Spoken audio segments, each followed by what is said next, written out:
Le SUV noir a klaxonné 2 fois devant chez moi le jour de la fête des mères. Dana, ma femme, se tenait dans l'embrasure de la cuisine, rouge à lèvres frais comme un mensonge. Arrête tes conneries, Jacques. Il n'y aura pas de divorce. Elle a attrapé son sac à main, les doigts tremblants juste assez pour montrer qu'elle savait exactement ce qu'elle faisait.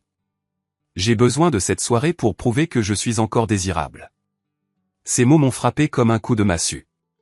20 ans de mariage, et elle franchissait la porte pour monter dans la voiture d'un autre le jour de la fête des mères.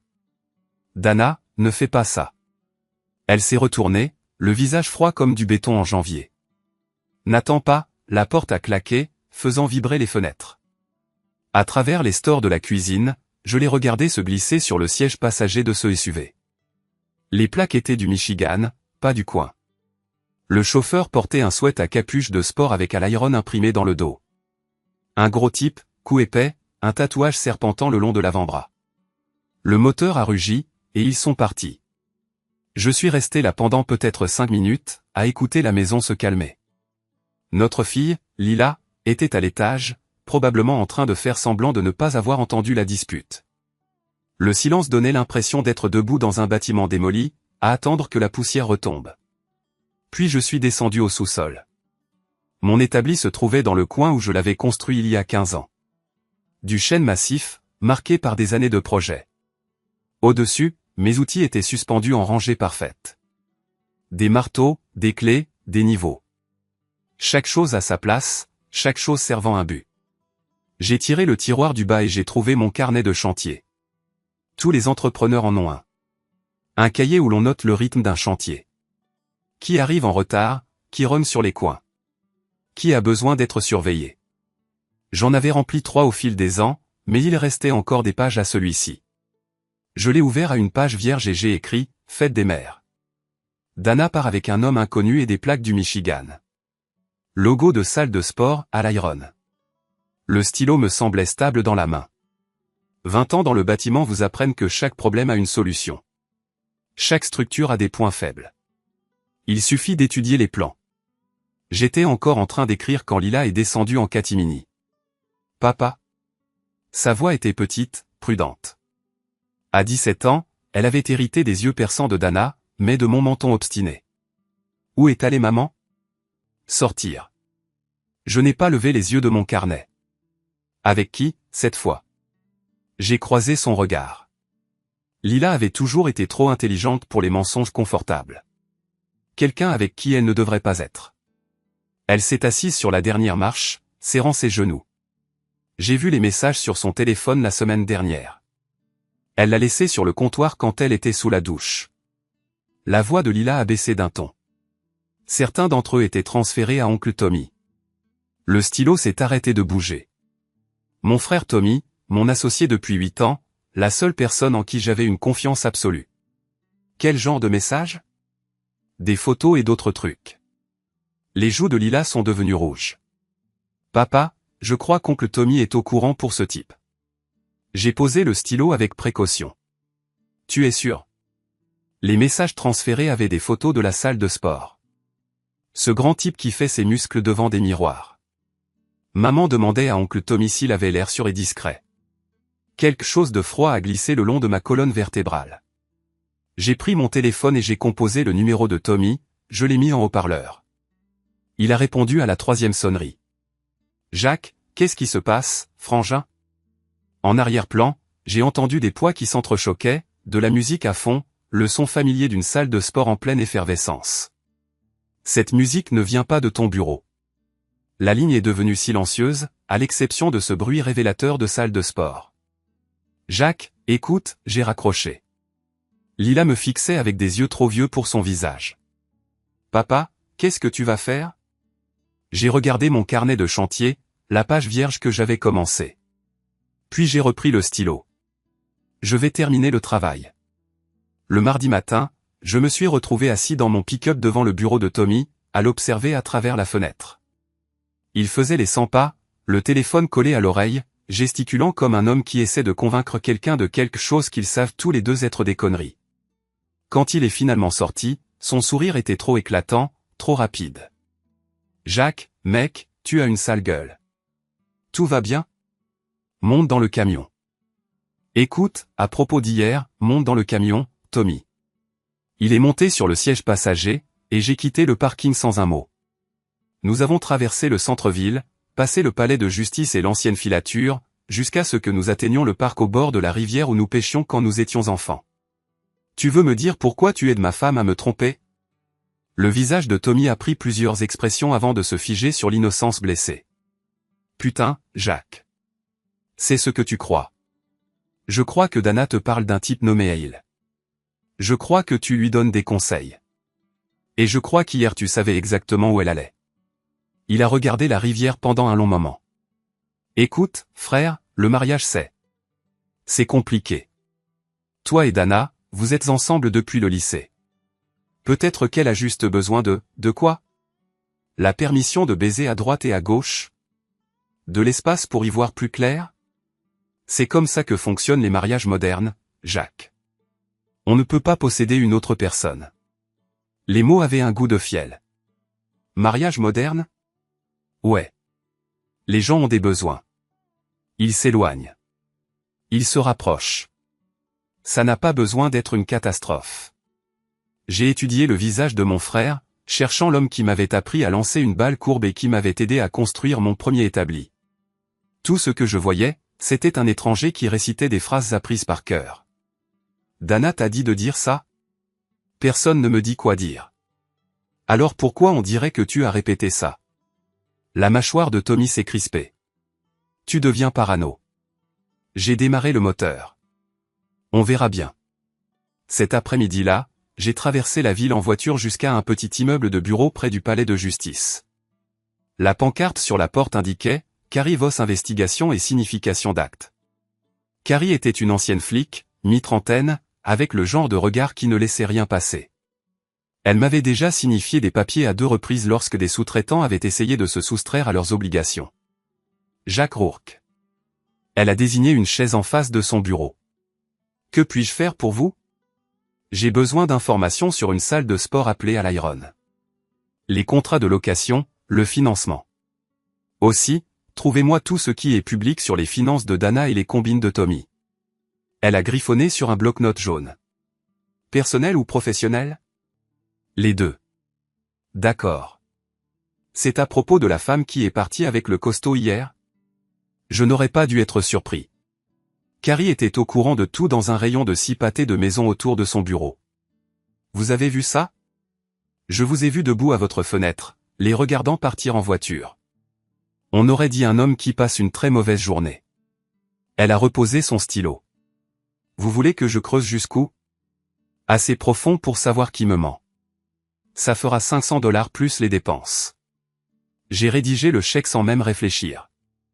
20 minutes plus tard, j'étais dans le bureau de Sal Navarro à la mairie. Sal supervisait les inspections de la moitié des chantiers de la ville, et il me cassait les pieds depuis 3 ans. Roark. Il n'a pas levé les yeux de son ordinateur. Qu'est-ce que tu veux? Le dossier de Morrison Street. Vous aviez dit que j'aurais le feu vert final aujourd'hui. Oui, à ce sujet. Sal a finalement levé les yeux sur moi, avec un air suffisant. Il semble que nous ayons égaré des documents.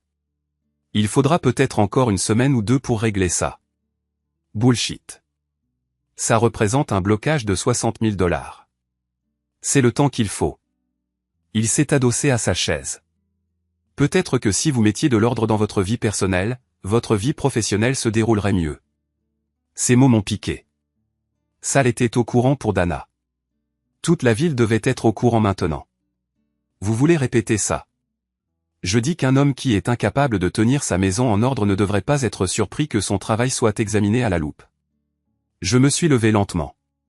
Sal était mou et vissé à son bureau, mais il avait la ville derrière lui. La violence ne ferait qu'aggraver les choses. Je m'en souviendrai, Sal. C'est ça. Dehors, sur le parking, j'étais en train de déverrouiller mon pick-up quand quelqu'un a crié mon nom.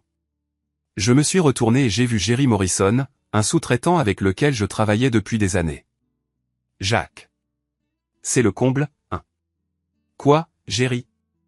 Son sourire était mal à l'aise. Le genre de regard que les gens ont quand ils sont sur le point de dire quelque chose de méchant et qu'ils font semblant d'être amicaux. Que ta vieille se tire comme ça, il faut en avoir, je dois lui concéder ça. Jerry, mec, si ma femme essayait des conneries pareilles, Il s'est arrêté quand il a vu mon visage. Et, je dis ça comme ça, tu vois?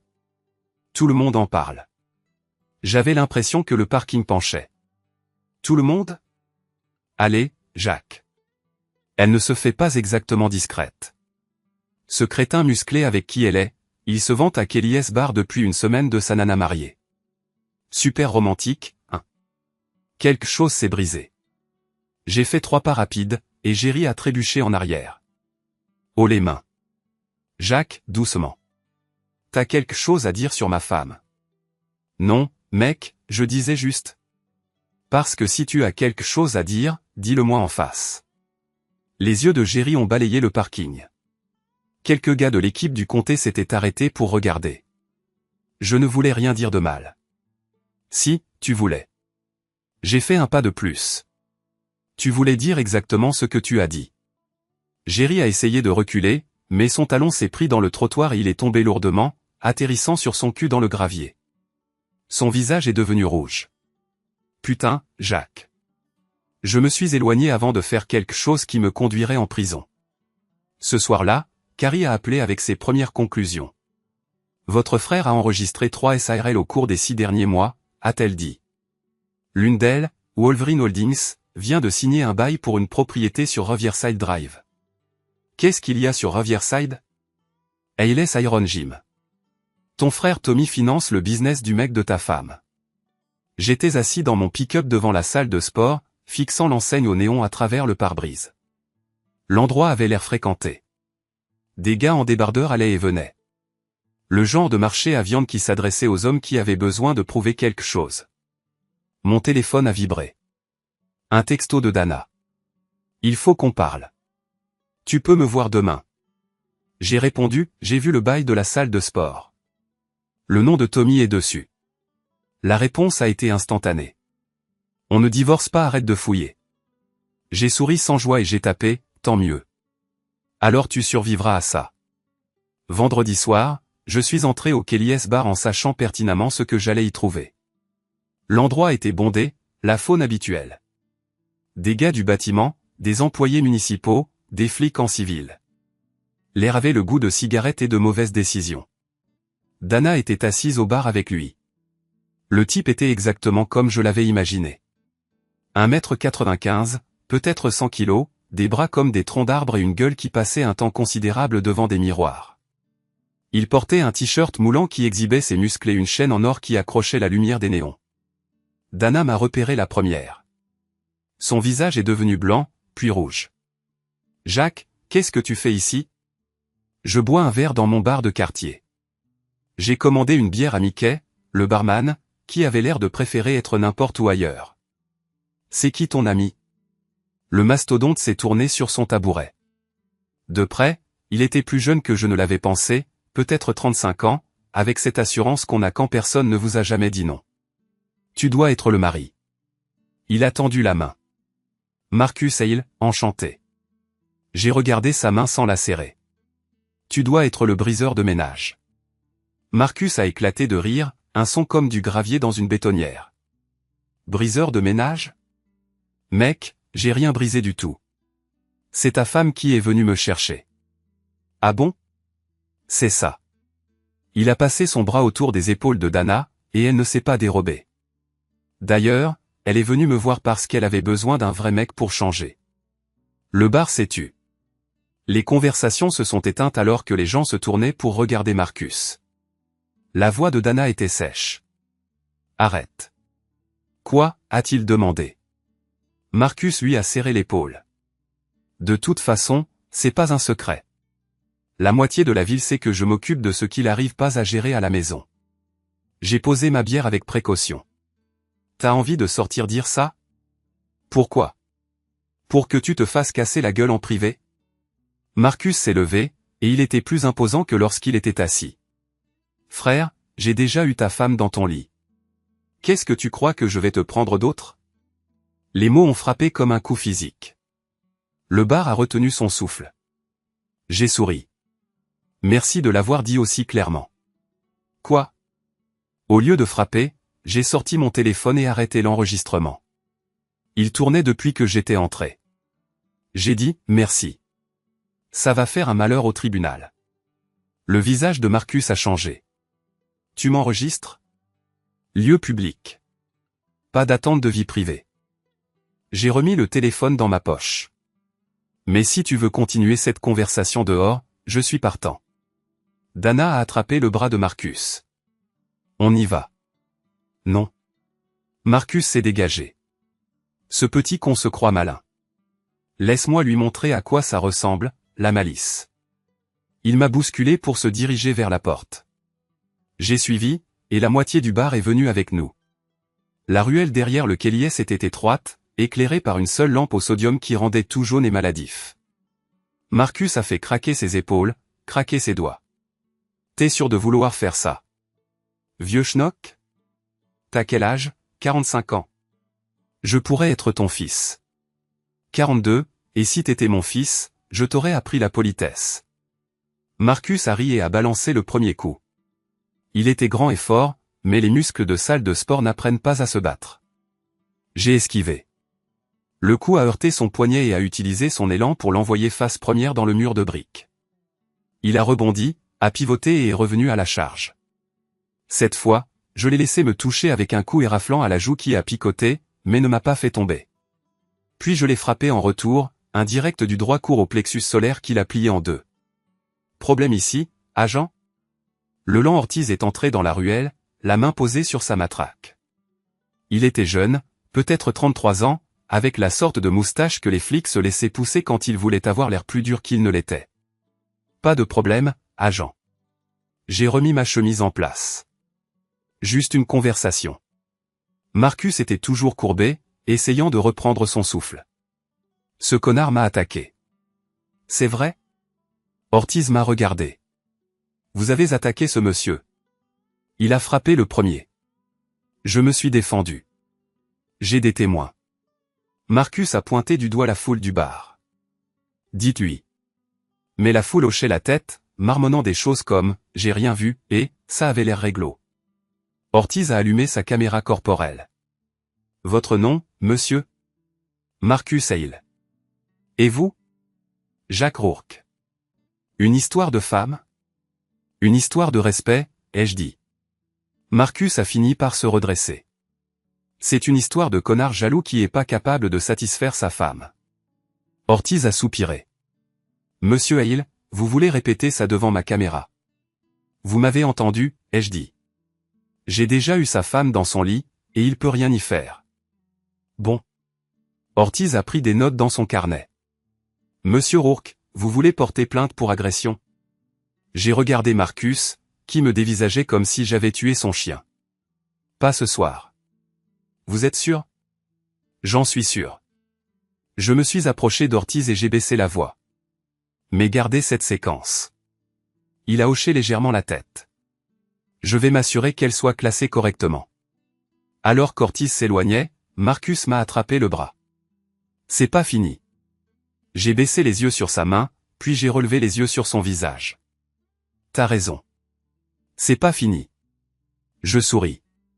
Je porterai plainte au moment où ça fera le plus mal. Lundi matin, j'ai retrouvé Carrie sur les marches du palais de justice. Elle avait une mallette pleine de papiers et l'air satisfait d'un chasseur avec du gibier frais. Ordonnance de non-communication, ai-je demandé. Signée et scellée. Elle m'a tendu un dossier manille. Monsieur, il a officiellement interdiction de s'approcher à moins de 150 mètres de vous, de votre domicile ou de tout chantier où vous travaillez. Et Dana? On ne peut pas contrôler qui elle voit. Mais s'il viole l'ordonnance près de vous, c'est une arrestation automatique. J'ai feuilleté les papiers. Du jargon juridique, mais le message était clair. Marcus venait de perdre l'accès à la moitié de la ville. Il y a plus. Carrie a sorti un autre dossier. Les sociétés écrans de votre frère. 3 d'entre elles ont obtenu des contrats de la ville ces 2 derniers mois. Tous sans appel d'offres. Tous approuvés par Sal Navarro.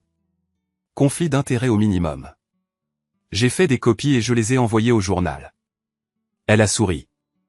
Tuyau anonyme d'un citoyen concerné. Nous sommes entrés ensemble dans le palais de justice. Le bâtiment sentait le vieux bois et des secrets encore plus vieux. Au bureau du greffier, Carrie a déposé l'ordonnance restrictive et payé les frais. Encore un arrêt, a-t-elle dit. 20 minutes plus tard, nous étions assis dans les bureaux de Peterson et Associés, consultants en ressources humaines. La société de Dana sous-traitait son travail de RH à Peterson, ce qui signifiait que tout passait par leur bureau. Madame Rachel Peterson était une femme mince aux cheveux gris et avec le genre de regard qui avait vu tous les scandales en milieu de travail 2 fois. Monsieur Roark, comment puis-je vous aider? J'ai fait glisser une enveloppe manie sur son bureau. Je dois déposer une plainte pour comportement inapproprié au travail. Elle a ouvert l'enveloppe et en a sorti les photos. Carrie avait pris Dana et Marcus sur le parking de son immeuble de bureau, en train de s'embrasser contre son SUV. Les horodatage indiquaient 14h47 un mardi. Elles avaient été prises pendant les heures de travail, pendant une réunion d'audit qu'elle était censée diriger. Peterson a étudié les photos. Et cet homme est Marcus Hale, qui n'est pas un employé de l'entreprise. Je vois. Elle a pris des notes sur un bloc-notes juridique. Y a-t-il autre chose? Carrie a produit une autre enveloppe.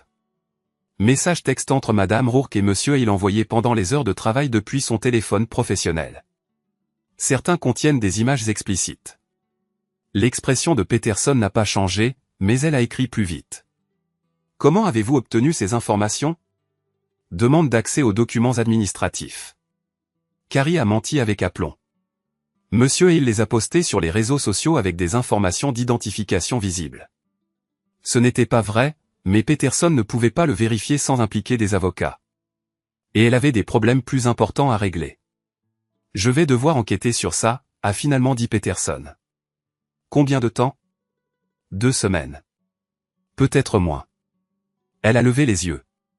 Monsieur Roark, vous comprenez que cela pourrait affecter l'emploi de votre femme. Je comprends. Du bureau de Peterson, j'ai roulé directement jusqu'à la First National Bank. J'étais client là-bas depuis 15 ans, et Bill Harrison, le directeur d'agence, me connaissait bien. Jacques, content de vous voir. Que puis-je faire pour vous aujourd'hui? Je dois bloquer le compte joint et transférer mon versement direct. Le sourire de Bill a vacillé. Bloquer le compte? Jacques, ça pourrait causer des problèmes à la maison. Ma femme couche avec un autre et prévoit de vider nos économies. Je protège ce qui m'appartient. Son visage est devenu rouge. Putain, Jacques. Je suis désolé. Ce n'est pas de votre faute. Vous pouvez le faire? Ouais. Mais elle le saura demain matin. Bien. J'ai rempli les papiers. J'ai transféré mon versement direct sur un nouveau compte et j'ai tout bloqué. Compte joint. Dana se réveillerait demain sans accès à $28 000. Cet après-midi-là, mon téléphone a sonné. Tommy. Jacques. Qu'est-ce que tu fous? Je travaille. Qu'est-ce que tu fous? Tu sais ce que je veux dire. Ce bordel avec Marcus, avec le boulot de Dana. Qu'est-ce que tu en penses? Tu brûles tout autour de toi pour te venger d'elle. Non, Tommy. Je brûle tout autour de moi pour me venger de toi. La ligne est devenue silencieuse. Jacques, tu as monté tout ça. Tu as filé de l'argent à Marcus par le biais de ta société écran, tu as convaincu Dana qu'elle avait besoin de prendre de la distance pour faire le point. Tu as joué sur les 2 tableaux. Ce n'est pas. Si, c'est ça. Et j'ai les papiers pour le prouver. Je marchais vers le palais de justice, le téléphone collé à l'oreille. La question est, pourquoi? Qu'est-ce que tu as retiré de tout ça, à mater ma femme? Putain de merde, Jacques. Réponds-moi. Ce n'était pas censé se passer comme ça. La voix de Tommy a baissé. Comment c'était censé se passer? Tu étais censé les prendre, te fâcher, divorcer. Une rupture rapide et nette. Pas d'avocat, pas de bagarre pour les biens. Moins cher de la garder, moins cher de la larguer. Je me suis arrêté de marcher. Et ensuite? Et ensuite tu aurais besoin d'un nouveau départ. Une nouvelle entreprise. Un nouveau départ. J'avais des investisseurs sur les rangs. Tes investisseurs? Ouais. Qui embaucherait tes équipes de construction, utiliserait ton matériel, louerait tes bureaux, Jacques? Pendant que je passerais de propriétaire à employé. Ce n'était pas comme ça. C'était exactement ça. J'ai poussé les portes du tribunal. Vous vouliez me racheter pour une bouchée de pain, et quand j'ai refusé de vendre, vous avez décidé de me briser d'abord. Je suis ton frère. Non. Un frère ne ferait pas ça. J'ai raccroché et je suis allé au greffe, où un shérif adjoint m'attendait avec les papiers de l'ordonnance restrictive de Marcus. Il est en bas, a dit l'adjoint dans le couloir près des toilettes. Nous avons pris l'ascenseur. Bien sûr, Marcus arpentait le terrain près des toilettes pour hommes, consultant son téléphone toutes les quelques secondes. Il a levé les yeux quand nous nous sommes approchés. C'est quoi cette histoire? L'adjoint lui a tendu les papiers. Vous recevez une ordonnance de non-communication, monsieur Hale. Marcus a lu la première page, son visage se crispant. C'est des conneries. C'est une ordonnance du tribunal, a dit l'adjoint. Si vous la violez, vous allez en prison. J'ai des droits. Vous avez le droit de rester à 150 mètres de monsieur Roark. L'adjoint m'a pointé du doigt. Cela comprend sa maison, son lieu de travail et tout endroit où il se trouve. Marcus a froissé les papiers. Tu crois que ça change quelque chose? J'ai souri. On verra bien. Il a fait un pas vers moi, puis s'est arrêté en réalisant que l'adjoint le surveillait. C'est pas fini. On dirait une menace, a observé l'adjoint. Marcus a reculé, toujours en me fusillant du regard. On verra bien qui gagnera cette partie. La partie est déjà terminée, ai-je dit. Tu ne le sais juste pas encore. Alors que Marcus s'éloignait d'un pas rageur, mon téléphone a vibré avec un SMS de Dana. Tu as bloqué notre compte? Comment je suis censé payer les factures? J'ai répondu. Comme tu as tout payé jusqu'à présent. Demande à ton mec. La réponse est venue immédiatement. Je ne te quitte pas pour lui. C'est temporaire. Alors arrête. Je ne peux pas. Je ne veux pas, Tommy dit que je ne peux pas. Elle a arrêté de taper. Alors il faut que j'y aille. J'ai rangé le téléphone et j'ai souri. Le piège se refermait, un document juridique à la fois. Ce soir-là, Lila m'a trouvé au sous-sol en train de mettre à jour mon carnet de terrain. Papa, maman a appelé. Elle dort chez tante Jenny ce soir. D'accord. Elle pleurait. J'ai levé les yeux de mon cahier. Le visage de Lila était un mélange d'inquiétude et de confusion. Tu veux qu'on parle de ce qui se passe? Elle s'est assise de nouveau sur la dernière marche. Est-ce que c'est notre lieu de réunion officieux? Est-ce que toi et maman vous divorcez?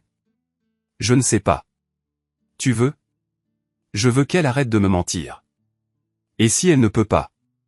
J'ai posé mon stylo. Qu'est-ce que tu veux dire? Je veux dire, et si elle est allée trop loin pour s'arrêter? Et si s'arrêter signifiait, je ne sais pas, admettre qu'elle avait tort sur toute la ligne. À 17 ans, ma fille comprenait des choses sur l'orgueil et la honte que j'avais mis 42 ans à comprendre. Alors on verra ce qui se passera ensuite. Papa. Sa voix était faible. Quoi qu'il arrive, je suis de ton côté. Je me suis approché et je l'ai serrée dans mes bras, et elle m'a paru plus petite que quand elle avait 10 ans. Je sais, mon bébé. Je sais. L'ancienne papeterie Riverside était vide depuis 6 ans, un squelette de béton dressé sur le ciel gris du matin. J'avais été engagé pour inspecter la propriété en vue d'une éventuelle démolition, ce qui impliquait de passer 3 heures à l'intérieur avec un bloc-notes et un appareil photo pour documenter tout, des murs porteurs aux risques liés à l'amiante. Ce que j'ai trouvé, c'est l'équipe de Tommy travaillant sur le terrain d'à côté. J'ai observé à travers une fenêtre brisée mon frère diriger 2 hommes portant des casques de chantier. Ils coulaient des semelles pour ce qui ressemblait à un petit immeuble de bureau, peut-être 300 mètres carrés. Les permis affichés sur la clôture portaient des cachets de signature d'approbation accélérée du bureau de Sal Navarro. Les permis accélérés coûtent plus cher et nécessitent une justification, réparation d'urgence, problème de sécurité publique ou projet de développement économique qui ne peuvent attendre le traitement normal. Le petit bâtiment de Tommy n'entrait dans aucune de ces catégories. J'ai pris des photos avec mon téléphone, en veillant à capturer les numéros et les dates des permis. Ensuite, j'ai grimpé au 2e étage de la papeterie et j'ai pris des photos de toute l'opération d'en haut. C'est là que j'ai vu le vrai problème. L'équipe de Tommy ne respectait pas les spécifications des fondations sur leur plan. Les semelles étaient peu profondes, peut-être 50 cm au lieu du mètre requis dans le sol du Michigan.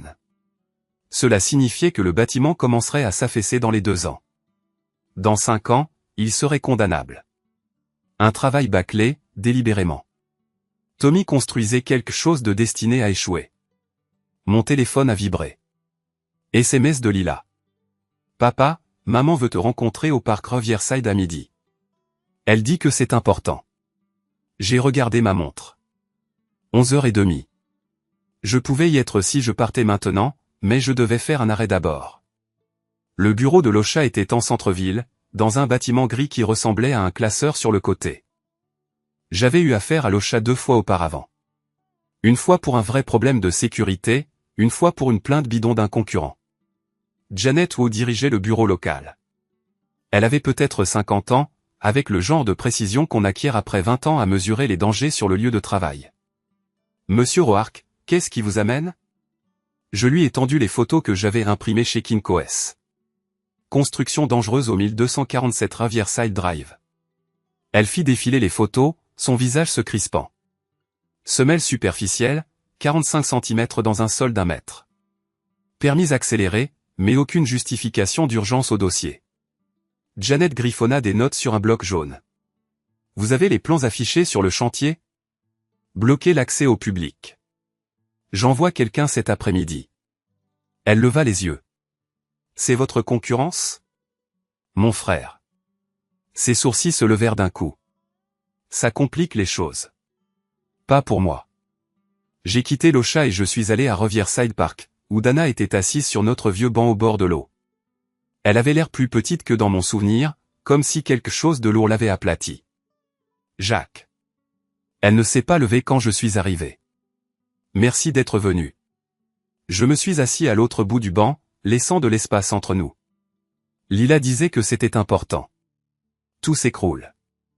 À qui la faute? À moi. Sa voix était si basse que j'ai failli ne pas l'entendre. Entièrement à moi. Nous sommes restés assis là, à regarder la rivière couler. Une barge remontait le courant, chargée de charbon qui serait brûlé ailleurs par quelqu'un d'autre pour des problèmes que nous ne verrions jamais. J'ai été suspendu de mon travail en attendant les résultats de l'enquête, a fini par dire Dana. Je sais que le compte bancaire est bloqué. Je le sais aussi. Tommy dit que tu essaies de me détruire. Tommy dit beaucoup de choses. Dana se tourna vers moi, les yeux rougis par les larmes. Il dit que tu as engagé un détective privé, que tu montes un dossier pour tout prendre lors du divorce. Il n'y aura pas de divorce. C'est toi qui l'as dit. Jacques. Tu as dit, je cite, on ne divorce pas. Alors, c'est quoi le problème? Elle resta silencieuse pendant un long moment. Le problème, c'est que je n'arrive pas à arrêter de voir Marcus. Tu ne peux pas ou tu ne veux pas. Je ne peux pas, sa voix s'est brisée sur ce mot. Tommy dit que si j'arrête maintenant, si je reviens en rampant, tu t'en serviras contre moi pour toujours. La preuve que je suis faible, que je ne suis pas capable de prendre mes propres décisions. Tommy dit ça. Il dit que tu es le genre d'homme qui ne pardonne jamais, n'oublie jamais. Il dit que la seule façon de te gérer, c'est d'être forte, de m'en tenir à mon choix et de te forcer à le respecter. Je la fixais. Et tu le crois? Je ne sais plus quoi croire. Un jogger passa en courant, respirant fort, concentré sur le prochain pas. Je l'enviais. Dana, est-ce que tu aimes Marcus? Elle essuya ses yeux. Non. Est-ce que tu m'aimes? Je ne sais pas. Alors pourquoi est-ce qu'on est assis ici? Parce que j'ai peur. De quoi? D'admettre que j'ai eu tort. D'admettre que j'ai gâché 20 ans pour rien. Elle me regarda, désespérée. Si je rentre à la maison maintenant, si je romps avec Marcus, est-ce que tu me pardonneras? J'y ai réfléchi, vraiment. Il y a 3 semaines, la réponse aurait été oui, sans hésitation. Maintenant, je ne sais pas. Elle se remit à pleurer, des sanglots étouffés qui secouaient ses épaules. Alors, qu'est-ce que je suis censé faire? Débrouille-toi. Je me suis levé pour partir, et elle a attrapé mon bras. Jacques, s'il te plaît. J'ai besoin d'aide. J'ai besoin que tu me dises quoi faire. J'ai baissé les yeux sur sa main sur mon bras, puis sur son visage. Je ne suis pas ton père, Dana. Je ne suis pas ton frère, et je ne suis pas ton conseiller d'orientation. Tu as fait ton choix. Assume. Je me suis dégagé et je suis parti. Ce soir-là, Lila est descendue au sous-sol pendant que je mettais à jour mon carnet de patrouille. Comment ça s'est passé avec maman? Pas bien. Elle m'a appelé en pleurant. Elle dit que tu ne veux pas l'aider à arranger les choses. J'ai posé mon stylo. Lila, tu te souviens quand tu avais 12 ans et que tu as cassé la fenêtre de Madame Patterson avec ta balle de softball? Ouais. Qu'est-ce que je t'ai dit de faire? D'aller m'excuser et de proposer de payer les réparations avec mon argent de poche. Est-ce que je suis allé avec toi? Non. Tu as dit que je devais assumer les conséquences de mes choix toute seule. Lila resta silencieuse pendant un moment. C'est différent. Comment? Parce que maman n'a pas 12 ans. Non, elle en a 40, ce qui rend la situation encore pire. Lila s'assit sur sa marche habituelle. Papa, je peux te demander quelque chose? Vas-y. Quand toi et maman vous êtes mariés, est-ce que vous avez promis de vous aimer quoi qu'il arrive? La question m'a frappé plus fort que je ne l'avais prévu. J'ai promis de l'aimer pour le meilleur et pour le pire.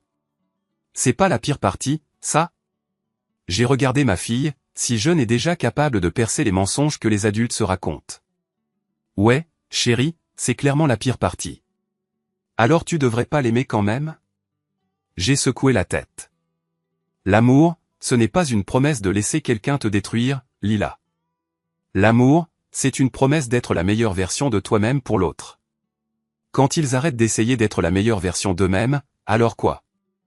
Alors tu dois décider si tu es prêt à aimer quelqu'un qui a renoncé à lui-même. Elle resta silencieuse pendant un long moment. Tu as décidé? J'y travaille. Mon téléphone sonna. Numéro inconnu. Jacques Roark? Monsieur Roark, ici Janet Wood de l'Ocha.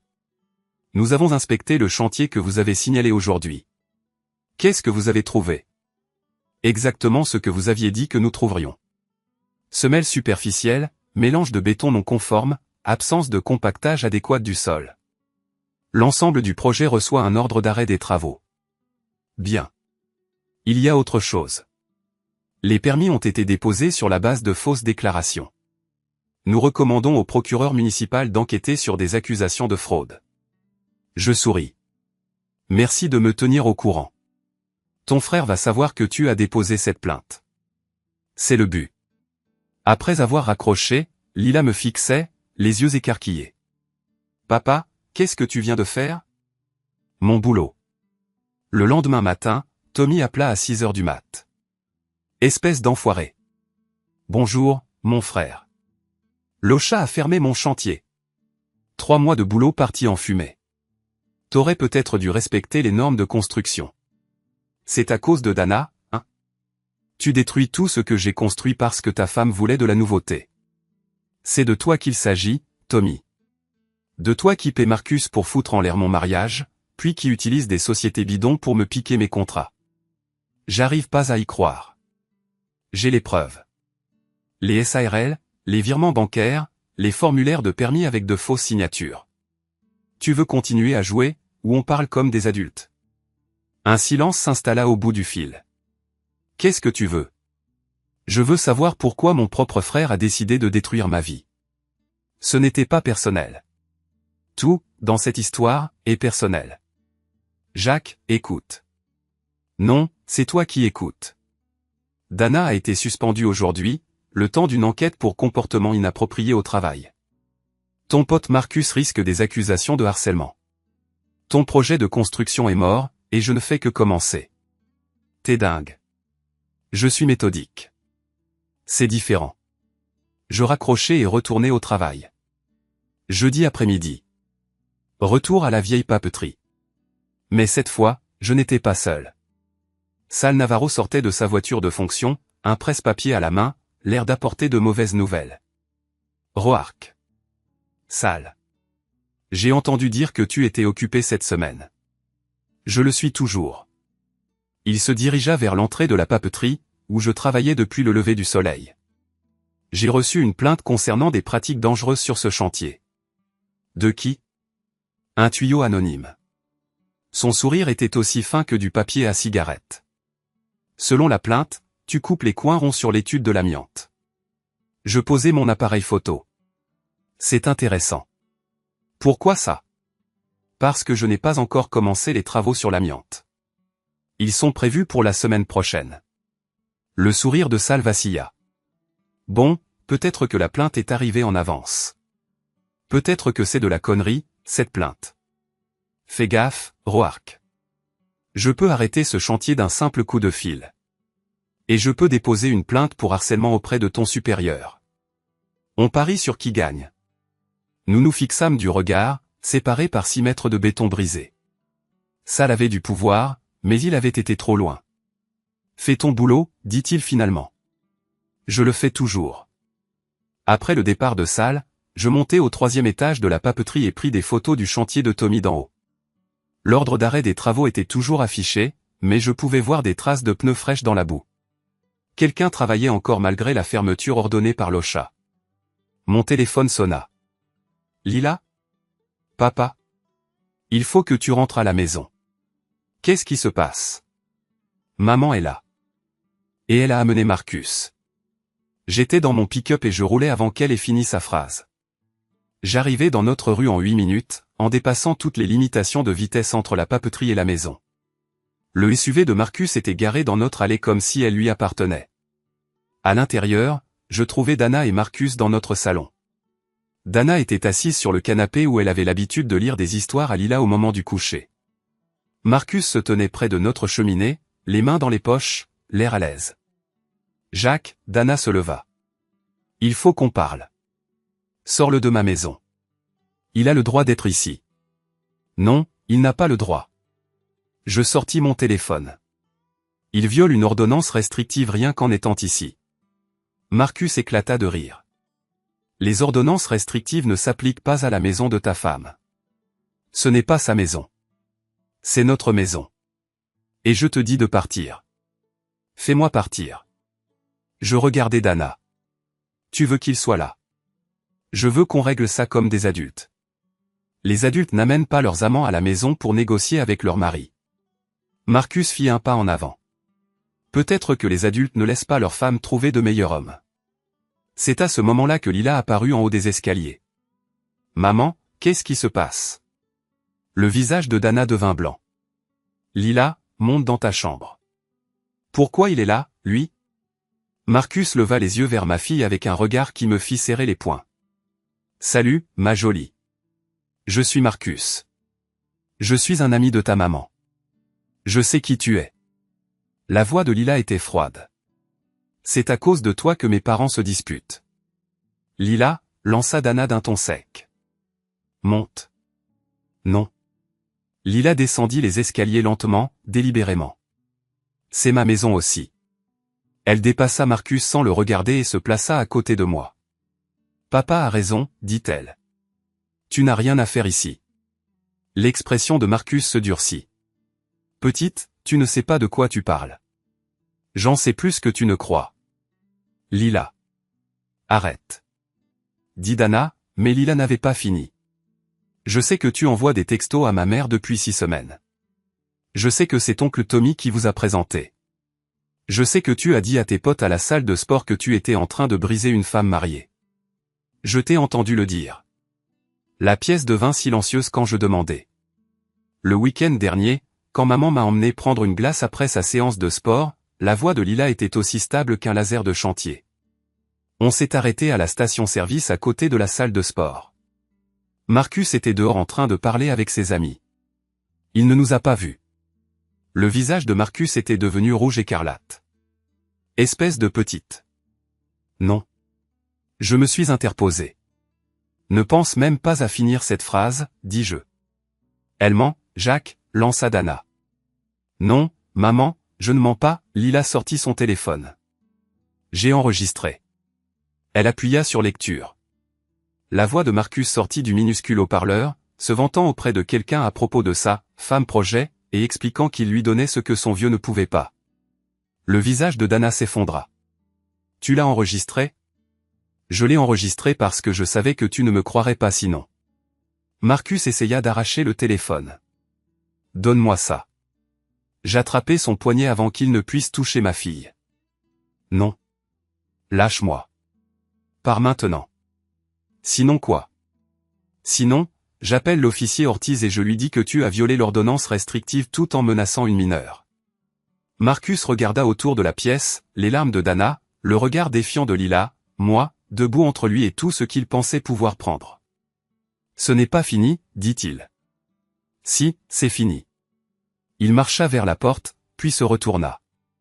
Dana, tu viens. Elle le regarda, puis Lila, puis moi. J'ai besoin de réfléchir. Réfléchis vite. Je ne vais pas attendre pendant que tu fais la poule avec ces minables. La porte claqua derrière lui. Son moteur rugit, les pneus crissèrent, et il disparut. Dana s'assit lourdement sur le canapé. Comment c'est arrivé? Tu l'as laissé arriver, répondis-je. Je croyais que Tommy avait dit que Marcus était différent, qu'il se souciait de moi. Tommy a menti. Mais pourquoi? Je m'assis en face d'elle, Lila toujours debout à mes côtés. Parce qu'il voulait notre entreprise. Il voulait que je sois fauché et désespéré pour pouvoir me racheter à bas prix. Tu n'étais que l'outil qu'il utilisait pour me briser. Les yeux de Dana se remplirent de nouvelles larmes. Je suis tellement stupide. Tu n'es pas stupide. Tu as 40 ans et tu t'es laissé manipuler par des mecs qui t'ont vu venir à des kilomètres. Elle tressaillit, comme si je l'avais frappée. Maman, dit Lila doucement, tu vas encore le voir? Je ne sais pas. Parce que si c'est le cas, je reste avec papa. Dana leva les yeux, sèchement. Lila, je suis sérieuse. Je ne vivrai pas dans une maison où tu le fais venir. Tu ne peux pas choisir entre tes parents. Je ne choisis pas entre mes parents. Je choisis entre ma mère et la femme qui fait semblant d'être ma mère depuis un mois. Les mots restèrent en suspens. Dana recommença à pleurer, et cette fois, je n'avais pas de peine pour elle.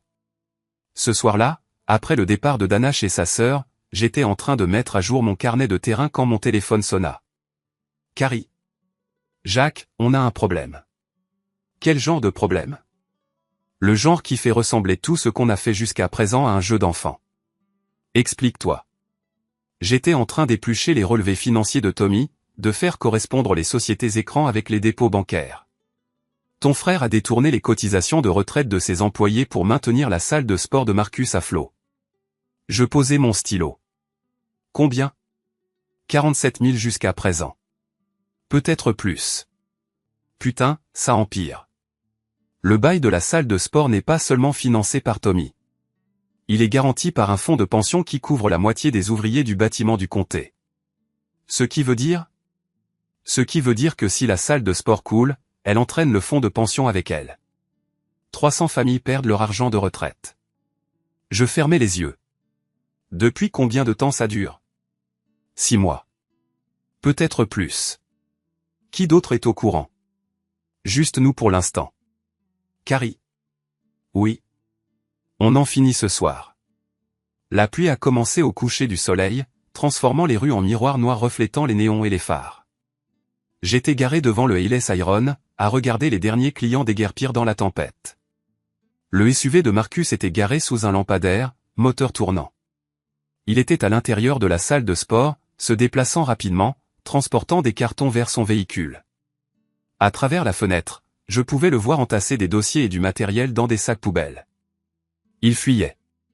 J'appelais Carrie. Il est en train de vider la salle de sport.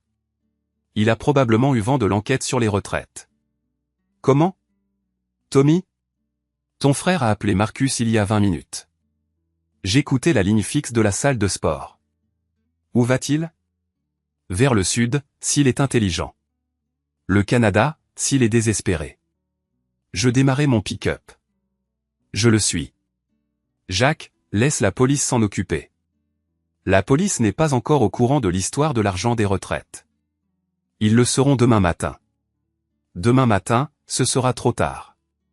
Marcus sortit de la salle de sport en portant un sac d'ordinateur portable et ce qui ressemblait à un petit coffre-fort. Il les jeta à l'arrière de son SUV, claqua le haillon et s'installa au volant. Je le suivis à travers le centre-ville, en gardant 2 voitures de distance.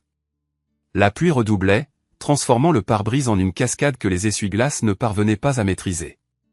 Marcus dépassa le centre commercial, dépassa la bretelle de l'aéroport, en direction de la zone industrielle au bord du fleuve. Je savais où il allait. La rampe de mise à l'eau de Riverside Park. Une douzaine de façons de disparaître à partir de là si on avait un bateau qui attendait à la rampe. Marcus se gara à côté d'un vieux canot jaune amarré au quai. Il commença à transférer les cartons de son SUV au bateau, travaillant vite malgré la pluie. Je me garai à une 50aine de mètres et appelai le 112. 112, quelle est votre urgence? Ici Jack Rourke. Je suis à la rampe de mise à l'eau de Riverside Park.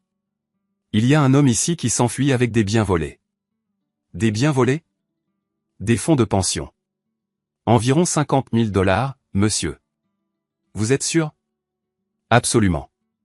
Il s'appelle Marcus Hale et il est sur le point de disparaître en descendant la rivière. Restez dans votre véhicule, monsieur. Des agents sont en route. J'ai raccroché et suis sorti du pick-up. Marcus m'a vu arriver et s'est redressé, une boîte d'archives dans les mains. Qu'est-ce que tu fous là? La même chose que toi. Je me tire d'ici. Je ne me tire pas, moi. Juste en train de déplacer des affaires. Où ça? Au Canada. Ses yeux se sont plissés. Tu ne sais rien du tout. Je sais que tu voles l'argent des retraites pour garder ta salle de sport ouverte. Je sais que Tommy t'aide. Et je sais que tu es sur le point de te sauver comme le lâche que tu es. Marcus a posé la boîte et a fait un pas vers moi. Un lâche? Tu m'as bien entendu, mec. J'aurais dû te botter le cul correctement la première fois. Aurait dû. N'a pas fait. Il a balancé un coup, un moulin à vent sauvage qui est passé à 15 cm. J'ai attrapé son poignet, les fait pivoter et les poussé vers son bateau. Il a trébuché, s'est rattrapé au quai, et est revenu à la charge. Cette fois, il m'a collé un coup de poing bien senti dans les côtes qui m'a coupé le souffle, mais il avait oublié le quai mouillé. Son pied a glissé et il est tombé lourdement, les bras s'agitant comme des moulins à vent alors qu'il essayait de retrouver son équilibre. Il a percuté l'eau avec un plouf qui a résonné sur la rampe en béton. Le courant l'a emporté immédiatement. La rivière était haute à cause des pluies de printemps, rapide, froide et sombre comme du café. À l'aide. Marcus s'agitait dans l'eau, essayant de nager contre le courant. Je ne peux pas. Je me suis approché du bord du quai et j'ai trouvé une bobine de corde d'une 15aine de mètres de long. En bon état. J'ai attaché une extrémité à un taquet et j'ai lancé l'autre vers Marcus. La corde est tombée à 1 mètre. Plus près. Marcus se débattait, alourdi par ses vêtements et pris de panique. Lance-la plus près. J'ai ramené la corde et l'ai relancée. Cette fois, elle a atterri juste devant lui. Il s'en est saisi à 2 mains et j'ai laissé la corde glisser du taquet. Marcus a coulé, est remonté à la surface en crachotant, a coulé à nouveau. Le courant l'a emporté en aval vers le quai de la vieille usine, où l'eau était profonde et rapide entre les piles de béton. Je suis resté sur le quai, tenant la corde, à le regarder se battre contre la rivière. Puis des phares ont percé la pluie et la voiture de patrouille de l'agent Ortiz a éclaboussé le parking. Qu'est-ce qui se passe ici? Ortiz a couru vers l'eau, le faisceau de sa lampe torche dansant sur les vagues. Un homme est tombé à l'eau. J'ai dit que j'essayais de l'aider. Ortiz a enlevé ses bottes et a plongé sans hésiter. C'était un bon nageur, champion du comté au lycée, et il a atteint Marcus juste avant que le courant ne l'entraîne dans les piles. Ils sont revenus ensemble sur la berge, Marcus crachant de l'eau de rivière et grelottant comme un chien mouillé. Ça va? Ortiz a aidé Marcus à s'asseoir. Il a essayé de me tuer. Marcus m'a pointé du doigt, la main tremblante. Il a lancé la corde trop court exprès. Ortiz m'a regardé. C'est vrai? Vous avez lancé la corde 2 fois. Le courant est fort ce soir. Vous ne l'avez pas vu tomber? J'ai demandé. Je l'ai vu se relever après un coup de poing et glisser sur le quai mouillé. J'ai levé les mains. Vérifiez mes phalanges si vous voulez. Je ne l'ai pas poussé. Ortiz a braqué sa lampe torche sur le visage de Marcus. Pas de blessure défensive, pas de contusion récente. Juste de l'eau de rivière et de la honte. Qu'est-ce que vous faisiez ici, monsieur Hale? Je déplaçais des affaires. Où ça? Marcus a hésité. À un entrepôt. Dans un bateau? C'est mon bateau. Ortiz a marché jusqu'au SUV et a braqué sa lampe à l'intérieur. Des boîtes de dossiers, un ordinateur portable. On dirait des relevés bancaires éparpillés sur la banquette arrière. À qui est cet ordinateur? À moi. Il y a écrit aux propriétés de HR Solutions sur le côté. Le visage de Marcus est devenu blanc. Je peux expliquer. Au poste. Tous les deux. Au poste de police, ils nous ont mis dans des pièces séparées. J'ai passé 2 heures à répondre à des questions sur ce que j'avais vu, ce que j'avais fait et pourquoi j'étais à la rampe de mise à l'eau sous une pluie battante.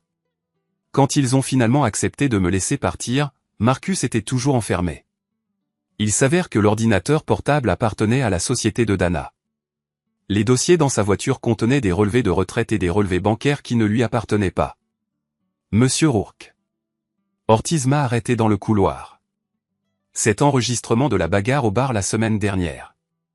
Qu'en est-il? Monsieur il a fait des déclarations intéressantes sur votre femme, votre maison. Des choses qu'il n'aurait probablement pas dû dire devant une caméra. Probablement pas. Nous vous recontacterons. Je suis rentré chez moi sous la pluie, en pensant à Marcus dans cette cellule. En pensant à Dana, qui attendait un appel téléphonique qui n'arriverait pas. En pensant à Tommy, qui voyait son empire s'effondrer un permis à la fois. Les chiffres ne mentent pas. Les gens, si. Lundi matin, je buvais mon café quand le journal a atterri sur le perron avec un bruit sourd et humide. Le titre, un homme d'affaires local accusé de fraude aux pensions. L'article était en une, avec des photos du chantier de Tommy et un portrait qui le faisait ressembler à un rat acculé. La journaliste avait fait ses devoirs, sociétés écrans, permis falsifiés, détournement de fonds, tout le tralala. Mon téléphone a commencé à sonner à 7 heures du matin et n'a pas arrêté. Jacques, c'est Bill Harrison de la banque. Vous pourriez passer ce matin. À propos de quoi? Quelques irrégularités avec les comptes de votre frère. Le FBI pose des questions. Le FBI? La fraude aux pensions est un crime fédéral, Jacques. Ils veulent parler à toute personne susceptible d'avoir des informations sur les pratiques commerciales de Tommy. Je me suis versé une autre tasse de café. Je serai là à 9 heures. L'appel suivant était de Janet Wu de l'Ocha. Monsieur Roark, Channel 7 souhaite vous interviewer sur les violations des règles de sécurité sur le site de votre frère. Que dois-je leur dire? Ce que vous voulez. Tout est de notoriété publique, maintenant. À 9h15, j'étais dans le bureau de Bill Harrison pendant que 2 agents du FBI me questionnaient sur les finances de Tommy. Ils étaient polis, professionnels et aussi minutieux que des contrôleurs fiscaux. Aviez-vous connaissance des activités de votre frère concernant les fonds de pension, a demandé l'agente Sarah Collins. Aucune. Avez-vous déjà soupçonné des irrégularités financières dans ses opérations commerciales? Je soupçonnais qu'il tirait sur la corde. Je ne savais pas qu'il volait l'argent de la retraite. Quand avez-vous eu connaissance des sociétés écrans pour la première fois? Quand mon enquêteur les a découvertes la semaine dernière. L'agente Collins a pris des notes. Vous avez engagé un enquêteur? Affaires personnelles. Ma femme avait une liaison avec Marcus Hale. L'homme qui a été arrêté à la cale de mise à l'eau. C'est lui. Les agents se sont regardés. Monsieur Roark, saviez-vous que Monsieur Hale était financièrement soutenu par les sociétés de votre frère? Je l'ai découvert la semaine dernière. Comment vous êtes-vous senti? J'ai regardé par la fenêtre le parking où des journalistes installaient des caméras. Comme si mon frère était plus intéressé à détruire mon mariage qu'à protéger les fonds de retraite de ses employés. Cet après-midi-là, j'étais de retour à l'usine quand Dana a appelé. Jacques, il faut que je te voie. Je travaille. S'il te plaît. C'est important. Plus important que la dernière chose importante? Je me suis fait virer. J'ai posé mon presse-papier. Quand? Ce matin. Les RH ont dit que l'enquête avait révélé des violations du règlement intérieur, une utilisation inappropriée du matériel de l'entreprise et une conduite indigne. Sa voix tremblait. 20 ans dans cette entreprise, Jacques. 20 ans. Et tes avantages sociaux? Résiliation immédiate. Indemnité de départ. Elle a fait une pause. Ils ont dit que j'avais été licencié pour faute grave. Pas d'indemnité de départ, pas de cobra, rien. Je suis sorti de l'usine où la rivière ressemblait à une ceinture de pétrole déversée sous le ciel gris. Tu es où, maintenant? Assise dans ma voiture sur le parking de mon ancien bureau, à les regarder changer les serrures de ceux qui étaient mon service. Et Marcus? Toujours en prison. Impossible de payer la caution. Tommy ne répond pas à mes appels. Je pouvais l'entendre pleurer au téléphone. De légers sanglots qui m'auraient peut-être ému il y a 3 semaines. Dana. Ouais. Tu te souviens de ce que tu m'as dit le jour de la fête des mères, à propos du besoin de prouver que tu étais toujours désirable? Jacques. Comment ça se passe pour toi, ça? La ligne est restée silencieuse, à part ses pleurs. J'ai fait une erreur. Tu as fait un choix. Ça ne peut pas être les deux. Plus maintenant. J'ai raccroché et je suis retourné travailler. Ce soir-là, les informations locales ont commencé par l'histoire de Tommy. La journaliste était jeune, blonde et avide d'une carrière à base de scandales.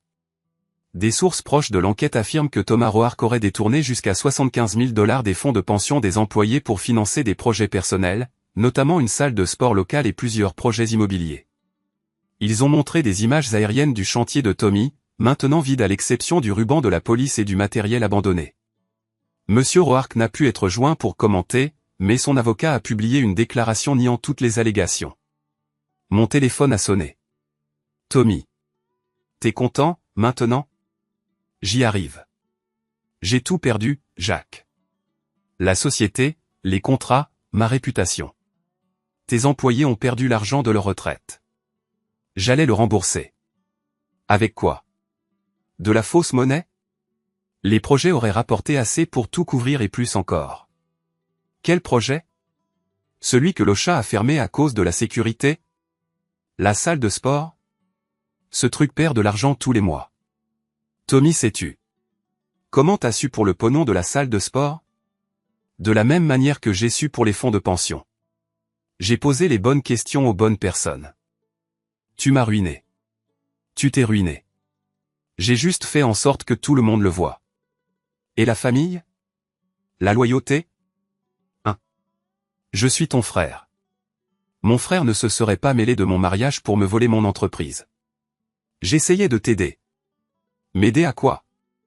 À perdre ma femme, ma maison et mon entreprise d'un coup? T'aider à repartir à zéro? Table rase? Tu gardes toutes les cartes? La ligne est devenue silencieuse. Jacques? Quoi? Je suis désolé. Trop tard pour les regrets, Tommy. Qu'est-ce que tu me veux? Rien. T'as plus rien à donner. J'ai raccroché et balancé le téléphone. Mercredi matin, j'ai signé les papiers qui mettaient fin à tout.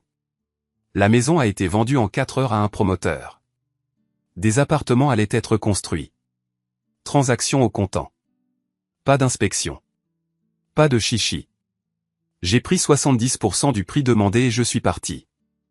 Dana était dans l'allée quand le camion de déménagement est arrivé. Tu peux pas faire ça. C'est déjà fait.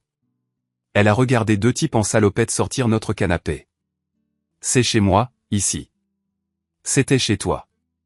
T'as signé la renonciation de droit. J'étais bourré quand j'ai signé ça. T'étais sobre quand tu baisais Marcus dans notre lit. Les mots l'ont frappé de plein fouet. Elle a reculé en titubant, la main sur la bouche. Les voisins regardent, j'ai dit, doucement. Elle a jeté un coup d'œil autour d'elle. Madame Patterson était dans son jardin avec son café. Les Henderson faisaient semblant de relever leur courrier. Même le vieux monsieur Kowalski était sorti sur sa véranda. Ils sont tous au courant, hein. Petite ville, Dana. Les gens parlent. Les déménageurs sont revenus pour la table de la salle à manger, celle que Dana avait choisie pour notre 10e anniversaire. Elle avait passé 3 mois à la trouver, à mesurer, à comparer, à s'assurer qu'elle soit parfaite. Maintenant, ce n'était plus qu'un meuble. Où est-ce que je suis censé aller? C'est plus mon problème. Jacques, s'il te plaît. S'il te plaît quoi? S'il te plaît, fais comme si le mois dernier n'avait pas existé? S'il te plaît, reprends-toi pour que tu recommences l'année prochaine? Je recommencerai pas. T'as déjà dit que tu recommencerais pas la première fois. Lila est sortie avec une valise et sa sacoche d'ordinateur portable. Elle restait avec moi un moment, le temps que les choses se calment et qu'elle décide de la suite. T'es prêt, papa? Presque. Dana a regardé notre fille, désespérée. Lila, t'es pas obligée de choisir un camp.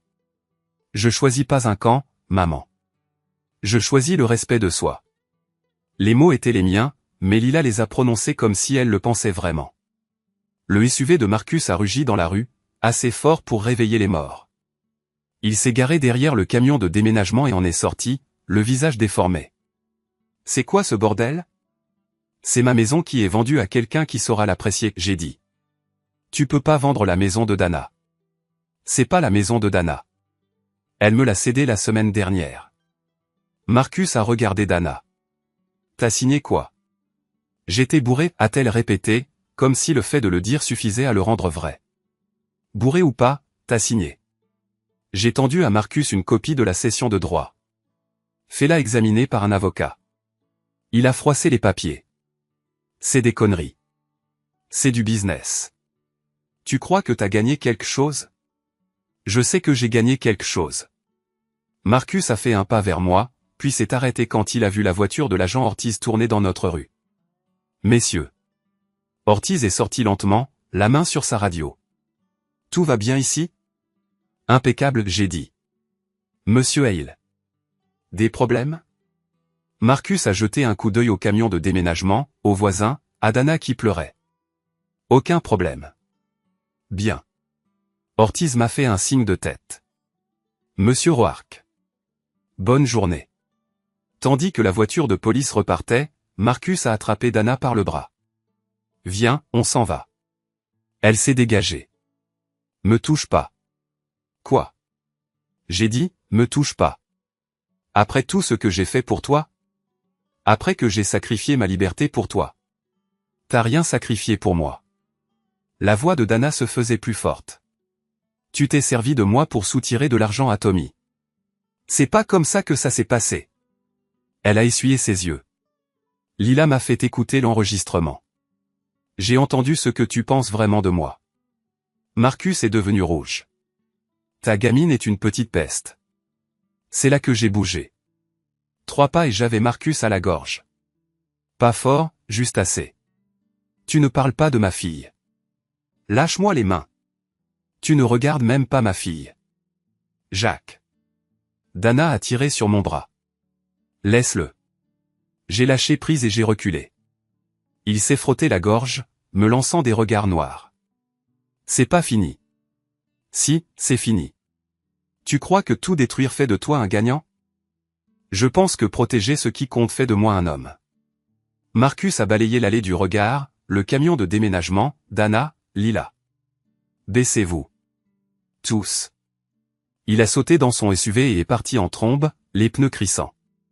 Dana pleurait toujours. Qu'est-ce que je suis censé faire maintenant ? La même chose que d'habitude. Te démerder. J'ai nulle part où aller. Appelle ta sœur. Appelle ta mère. Appelle Marcus. Il voudra même plus me regarder.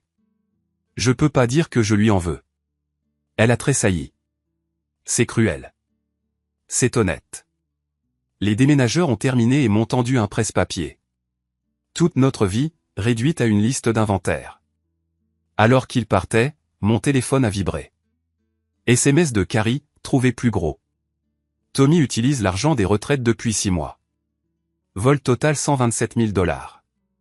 Hervé ce soir. J'ai montré le texto à Lila. Papa, ça devient flippant. Ouais, c'est vrai. Ça te va ? J'ai regardé notre maison vide, Dana, les voisins. Ça me va. Pourquoi ? Parce que flippant, ça veut dire que c'est presque fini. Ce soir-là, Carrie a appelé avec les dernières pièces du puzzle. Ton frère couvre le vol des retraites en contractant des crédits auprès de 3 banques différentes, tous garantis par lui personnellement. Et alors ? Alors, quand les fédéraux vont geler ses biens demain, ces prêts seront exigibles immédiatement. Tommy est à 2 doigts de la faillite et risque des poursuites fédérales. Et Marcus ? Toujours au trou, en centre-ville. 50 000 de caution. Quant à Dana ? Au chômage, à la rue, et fauché comme les blés. J'étais assis dans mon pick-up devant notre ancienne maison, à regarder les lumières s'éteindre, une par une. L'équipe de démolition commence la semaine prochaine. Carrie, ouais. On a fini ça ce soir. L'orage a éclaté au coucher du soleil, et l'air était pur et vif, il sentait la pluie sur le béton. J'ai conduit jusqu'à l'entrepôt de Tommy, sur Industrial Drive. Les lampadaires projetaient de longues ombres entre les quais de chargement. J'avais envoyé 3 textos à Tommy dans l'heure qui venait de s'écouler. Je rembourserai l'argent de la caisse de retraite. Rejoins-moi à l'entrepôt. À Dana, Marcus est avec moi. Viens le chercher avant qu'il ne fasse une connerie à Bobby, le cousin de Marcus. Marcus a besoin de sa caution. Rejoignez-le à l'entrepôt de Tommy. Carrie avait préparé les 3 textos avec des téléphones jetables. Maintenant, j'étais assis en face, dans mon pick-up, à les regarder arriver, un par un. Tommy est arrivé le premier, il a garé son pick-up près de la porte du bureau. Il avait l'air plus vieux que 45 ans, les épaules tombantes comme s'il portait le poids du monde. Dana est arrivée 10 minutes plus tard dans la voiture de sa sœur. Elle s'est garée tout au fond du parking, elle est restée assise derrière le volant, sûrement en train de se demander si elle voulait vraiment entrer. Le cousin de Marcus, Bobby, est arrivé le dernier, au volant d'une Camaro rouillée qui avait un bruit de moteur agonisant. Il s'est garé entre Tommy et Dana, il est sorti et il a marché vers l'entrepôt comme s'il allait à sa propre exécution. J'ai attendu que les 3 soient à l'intérieur, puis j'ai traversé la rue et je suis entré par la porte latérale. L'entrepôt était presque vide, il n'y avait que quelques palettes de matériel de construction et des meubles de bureau que Tommy entreposait depuis que son activité principale avait coulé. Des lampes au sodium étaient suspendues au plafond, projetant des cercles jaunes et crus sur le sol en béton. Tommy était debout près de son bureau, les mains dans les poches, l'air perplexe. « Jacques, je croyais que tu avais dit que Marcus serait là. » J'ai menti. Dana est sortie de derrière une pile de plaques de plâtre. « Il est où ? Où est Marcus ? » « À la prison du comté. Tu as dit qu'il était avec toi. » « Je vous ai menti, à vous aussi. » Bobby est sorti de l'ombre près du quai de chargement. Il était plus petit que Marcus, mais bâti comme une borne d'incendie, avec des cicatrices de combat pour de l'argent. Il est tout mon cousin. Au même endroit. En prison. Alors, qu'est-ce que je fous là? Bonne question. J'ai marché jusqu'au bureau de Tommy et j'ai allumé la lumière. L'entrepôt s'est illuminé comme un stade de foot, tous les coins étaient visibles, toutes les ombres avaient disparu. De quoi il s'agit, Jacques, a demandé Tommy. Il s'agit de la vérité. J'ai ouvert mon carnet et j'ai lu les notes que je prenais depuis 3 semaines. Le 15 mai. Dana s'enfuit avec Marcus Hale. L'enquête révèle que Tommy finance la salle de sport de Hale par le biais d'une société écran. Jacques. Le 20 mai. Marcus m'agresse d'embarras-lit. Avoue avoir fricoté avec Dana dans notre maison.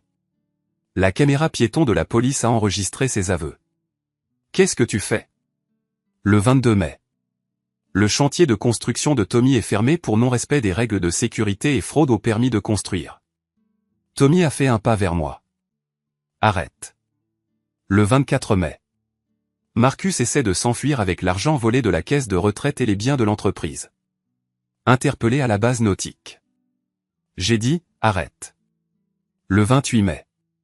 L'enquête du FBI révèle que Tommy a volé 127 000 $ dans le fonds de retraite des employés pour payer ses affaires personnelles.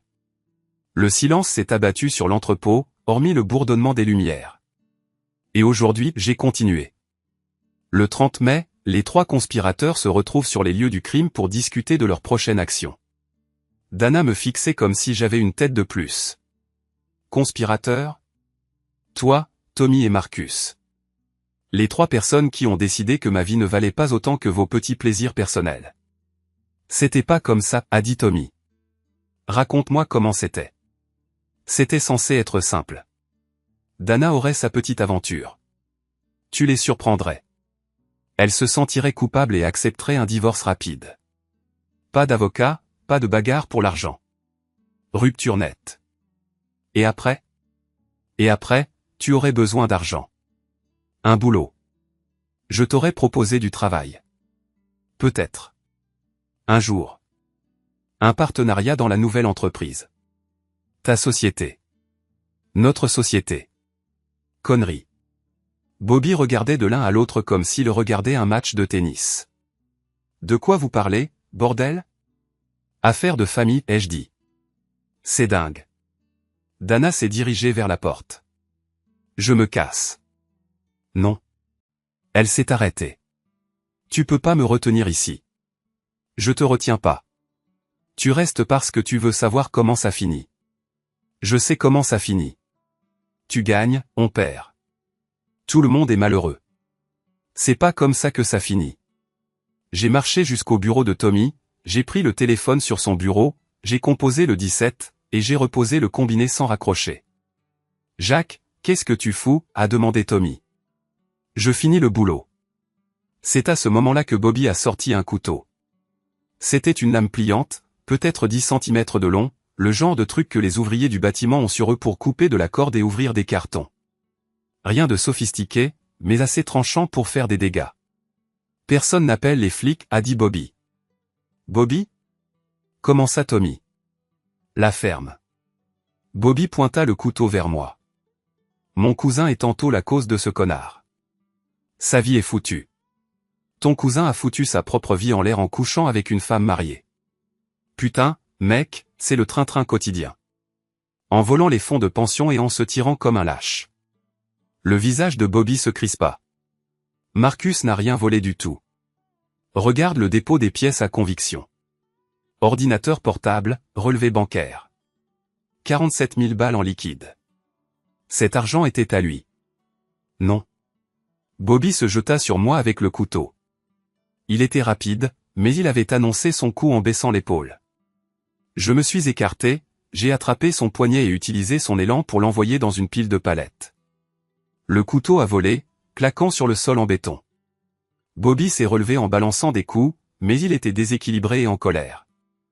Je l'ai cueilli avec un crochet gauche bien placé qu'il a envoyé au tapis pour de bon. Putain de merde, Jacques. Tommy fixait le corps inerte de Bobby. Tu aurais pu le tuer.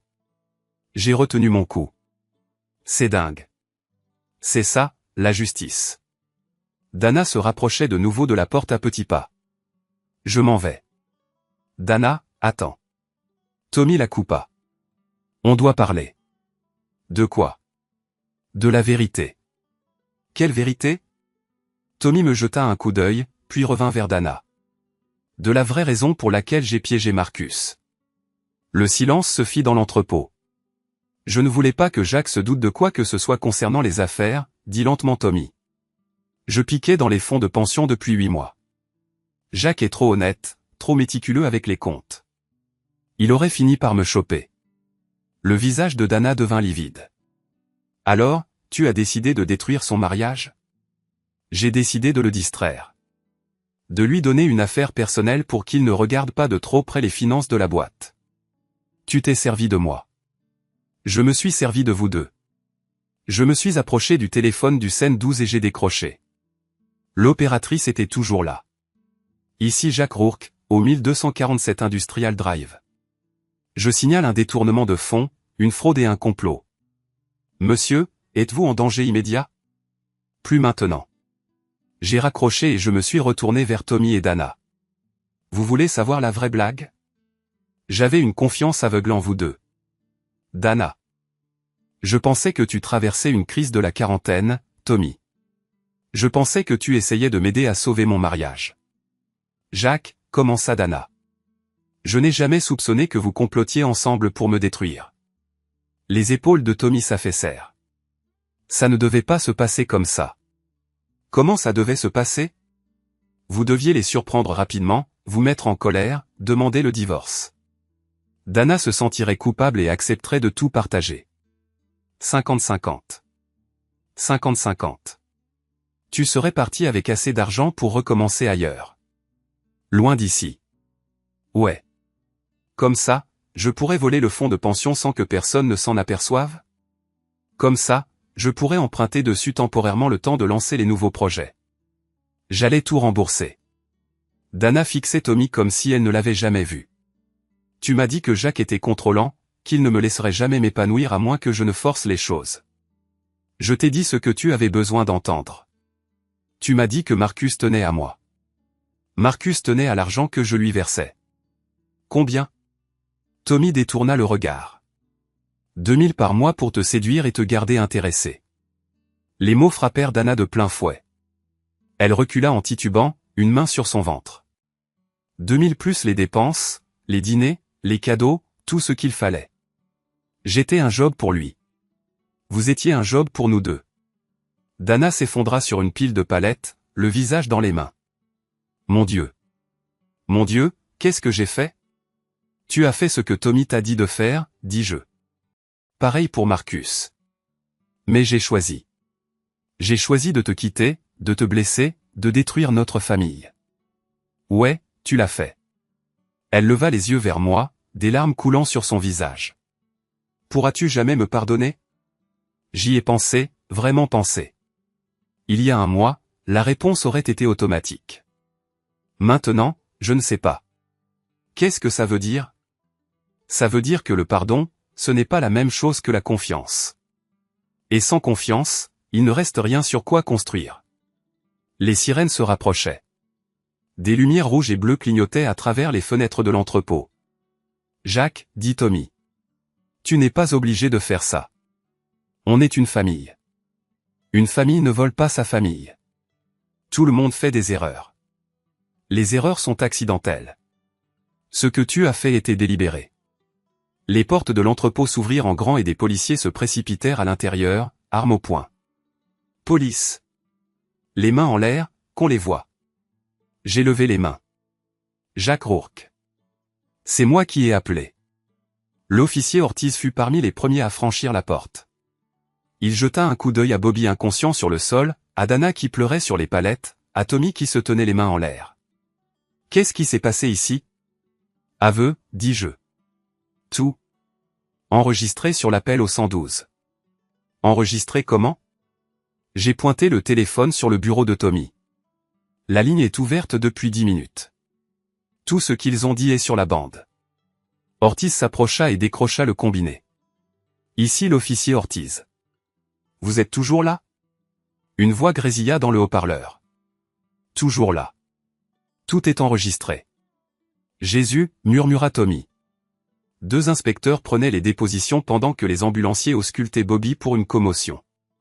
Il reprit ses esprits péniblement, plus gêné que blessé. Dana était assise à l'arrière d'une ambulance, pas parce qu'elle était blessée, mais parce qu'elle n'arrivait pas à s'arrêter de trembler.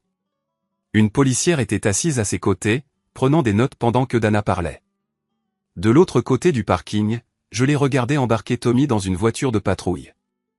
Il m'a regardé à travers la vitre, et j'ai vu dans ses yeux quelque chose que je n'avais jamais vu auparavant. De la peur. Monsieur Rourke. L'inspecteur Williams était un grand gaillard aux cheveux gris, avec une patience que seuls 20 ans à écouter des mensonges pouvaient forger. Vous voulez bien me raconter ce qui s'est vraiment passé? Je voulais la vérité. En tendant un piège aussi élaboré?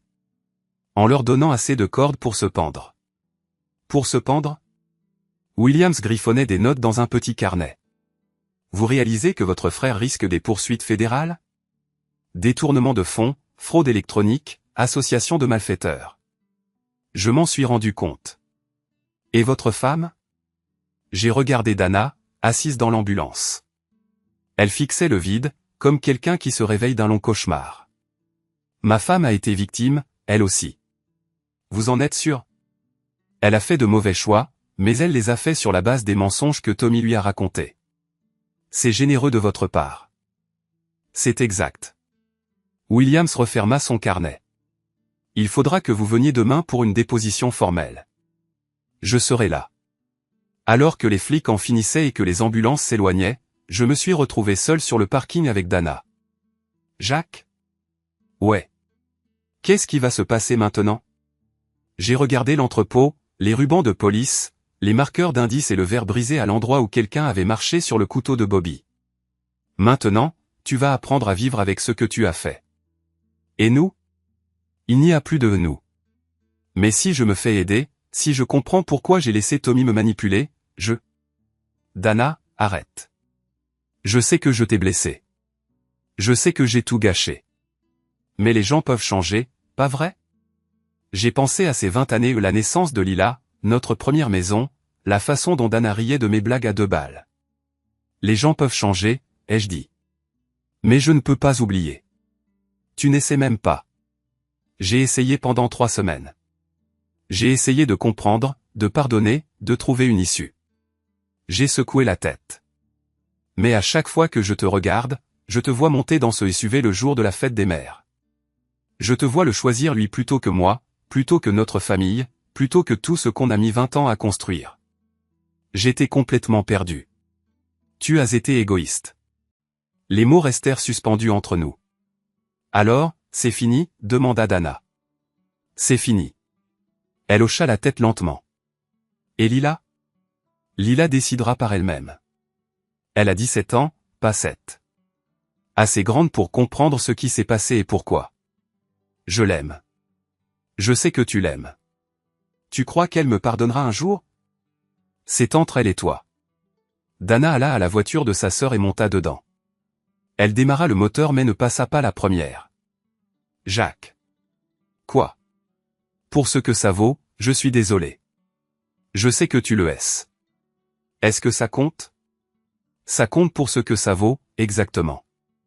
Elle s'en alla sans dire un mot de plus. Je suis resté là, sur le parking vide, à écouter la circulation au loin et ma propre respiration, tout près.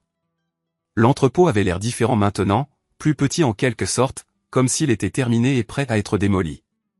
Mon téléphone vibra. Un texto de Lila, « Papa, ça va ?» J'ai répondu. « Ça va. » Je rentre. Rentrer? L'hôtel. Notre maison temporaire. Tu les as eus? Je les ai eus. Tous? Tous. Bien. Je suis fier de toi. J'ai contemplé le texto pendant une longue minute, puis j'ai tapé « Je suis fier de toi aussi ». En retournant vers la ville, j'ai pensé à ce carnet de planques sur le siège passager. 20 pages de notes, de numéros de téléphone, de dates, de ce que j'avais vu. L'histoire d'un mariage qui se termine et d'une famille qui se brise. Mais aussi l'histoire d'un type qui n'a pas laissé les choix des autres le détruire. J'avais commencé le carnet il y a 3 semaines pour suivre les dégâts. Maintenant, il me semblait être autre chose. Un plan pour repartir à zéro. La chambre d'hôtel était petite mais propre, avec 2 lits et une vue sur le parking. Lila était assise à la petite table près de la fenêtre, en train de faire ses devoirs sur son ordinateur portable. Comment ça s'est passé? Ça s'est passé. Elle leva les yeux de son ordinateur. Tu vas me raconter ce qui s'est passé? Tommy a avoué avoir volé des fonds de pension. Dana a admis qu'elle savait que Marcus était payé pour la séduire. Tous les deux sont poursuivis et Marcus, toujours en prison. Il risque d'y rester un bon moment. Lila hocha la tête et reprit ses devoirs. Au bout d'une minute, elle dit, « Papa. » Ouais. Tu es triste? À propos de quoi? À propos de maman. À propos d'oncle Tommy. À propos de tout qui s'écroule. Je me suis assis sur mon lit et j'y ai réfléchi. Je suis triste de ce qu'ils ont choisi de faire, mais je ne suis pas triste de ce qui se passe maintenant. C'est mal? Je ne crois pas, bien. Parce que moi non plus, je ne suis pas triste. Nous avons commandé chinois et regardé la télé. 2 personnes qui recommencent à zéro dans une chambre d'hôtel qui sentait le nettoyant industriel pour moquette et les rêves des autres. À 11 heures, Lila alla se coucher. J'étais assis près de la fenêtre, mon carnet de notes sur les genoux, en train de coucher les derniers éléments. 30 mai, confrontation à l'entrepôt. Tommy avoue la fraude aux retraites et l'association de malfaiteurs. Dana admet être au courant de l'arrangement de paiement. Tous les deux arrêtés. Affaire classée. Bilan, mariage détruit. Famille détruite. Entreprise détruite. Vie du frère détruite. Vie de la femme détruite. Dommages collatéraux. Important. Des regrets. Aucun. J'ai refermé le carnet et les rangé dans ma valise. Demain, j'en commencerai un nouveau. Boulot différent, vie différente, problèmes différents. Mais ce soir, assis sur cette chaise de chambre d'hôtel, j'ai ressenti quelque chose que je n'avais pas ressenti depuis 3 semaines. La paix. Ce genre de paix qu'on éprouve quand on voit le pire que les gens peuvent s'infliger et qu'on y survit. Ce genre de paix qui naît de ne pas laisser la faiblesse des autres devenir la vôtre. Dehors, la ville. Dedans, ma fille respirait doucement dans son lit, rêvant à ce que rêvent les jeunes filles de 17 ans quand leur monde s'écroule et se reconstruit dans le même mois. J'ai pensé à Dana, probablement allongée, les yeux grands ouverts, dans la chambre d'amis de sa sœur, essayant de comprendre comment elle avait tout perdu en 30 jours. J'ai pensé à Tommy, assis dans une cellule, calculant combien d'années il passerait à payer pour ce qu'il avait fait. J'ai pensé à Marcus découvrant ce que ça faisait d'être la victime au lieu de celui qui fait mal. Et j'ai pensé à la maison que j'avais vendue, celle qui serait démolie la semaine prochaine pour faire place à quelque chose de nouveau. Parfois, destruction n'est qu'un autre mot pour rénovation. Parfois, la seule façon de construire quelque chose de mieux est de démolir ce qui se trouvait là avant. Parfois, le type avec la masse n'est pas le méchant. Parfois, c'est l'architecte. J'ai éteint la lumière et je suis allé me coucher. Et pour la première fois depuis 3 semaines, j'ai dormi toute la nuit sans rêver de vengeance. Parce que la vengeance, j'avais appris, ce n'était pas détruire ses ennemis. C'était ne pas les laisser vous détruire. Nej.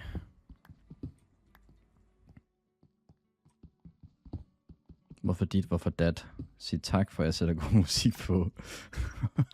Okay, Pentakill. Jeg ser dig. Ikke HVF, please. Det var bare for sjov med mindre. Puh, ja. Så synes jeg næsten, vi skal kombinere det med et subgoal, om at vi laver den der mozzarella sticks challenge.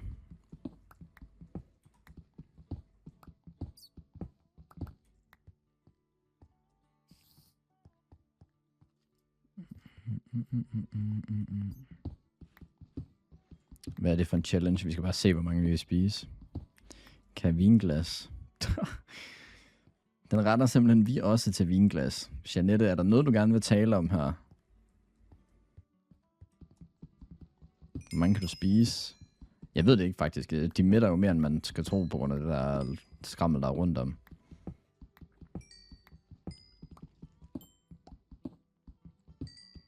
– 50 tror jeg kan spise. 50 mozzarella sticks. Fuck. En mere af de der bots. Hvad sker der? Nej, jeg købte en frysepizza, Pentakill. Jeg blev med at glemme det. Ej, please. Jeg kommer altså til at skip levels, og det mener jeg. Vi har simpelthen hørt den for meget. Jeg kan ikke klare at høre den sang mere. Sprite og banan. Ja, det er smart, når man ikke må på Twitch, altså. Hej, Kav. Lang tid siden. Hater. Bro, vi hører den 10 gange om dagen. Der er 2100 sange lige nu på Song Request playlisten, og jeg er ret sikker på, at 200 af dem er levels med Avicii. Så det timer på, så vi mange vi kan spise på 15 minutter. Ja, det er klart, det er klart. Så skal man så spise hurtigt også. Man kan ikke høre levels for meget, men læg lige mærke til, hvem der har sat den på. Jamen, jeg ved det godt. Jeg har lige hørt Danmarks største Avicii-fan, og han sagde, at vi ikke havde hørt den i dag. Nej, det er fordi hver gang den bliver foreslået, så skipper jeg den. Kan du spise flest chili cheese tops eller mozzarella sticks? Mozzarella sticks, without a doubt. Without a doubt. MLG. Cheese tops on top, no way. Hvis jeg skulle lave sådan en eating competition, hvorfor fuck siger du det lang tid siden? Det er det da. Må jeg ikke sige det, eller hvad? Har du noget at savne mig? Jeg savner alle, når de ikke er herinde.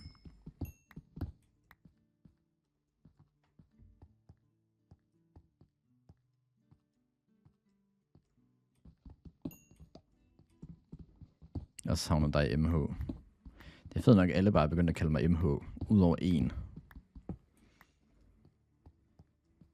1800 gram æblemos konkurrence.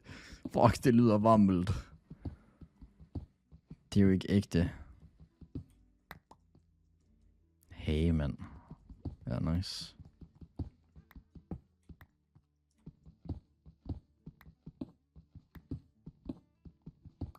Det kan man godt. Skip her. Ja. Harder trick. What the fuck? Der er en bitch. Fanden spawner han henne? Hvem kalder der ikke MH? Jamen, hun kalder mig noget andet, så det er fint nok.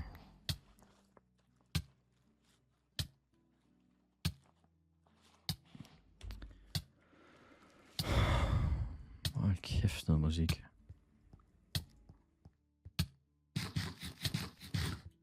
Spiste 1200 gram på under 2 minutter, havde det fint, og så 1800 gram af nothing.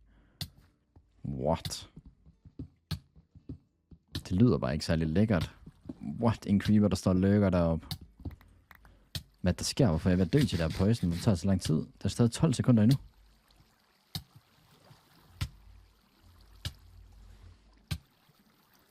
Dør jeg til poison her, eller hvad? Hvad der foregår? Jesus Christ.